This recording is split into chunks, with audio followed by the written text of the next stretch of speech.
domaine des énergies marines renouvelables, nous sommes la première région de France. Nous avons des conditions propices pour le développement de l'éolien offshore. Le 4e parc vient d'être annoncé, puisque nous avions déjà, je le rappelle, Courseulles, Fécamp et le Tréport.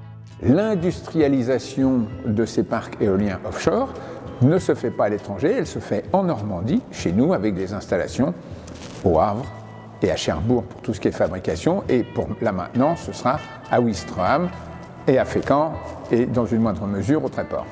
Aucune autre région n'a ça, et nous avons en plus, au large du Cotentin, un très fort courant sous-marin qui s'appelle le raz Blanchard, et nous testons dans ce courant sous-marin la version aquatique de la production d'énergie qu'on appelle les hydroliennes, et donc nous avons bon espoir d'avoir aussi cette production d'énergie.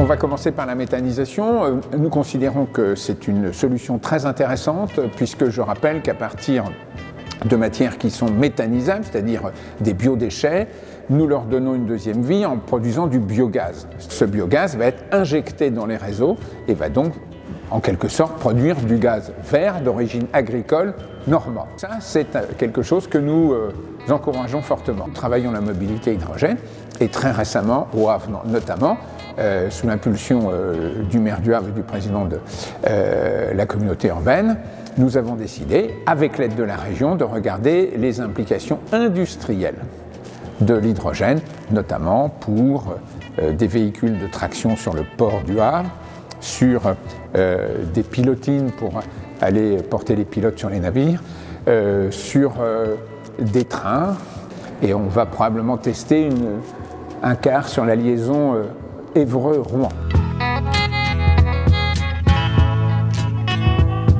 Nous avons les sites propices, nous avons la technologie, nous avons les compétences, nous avons toutes les cartes en main pour faire de la région normande la région de la transition énergétique.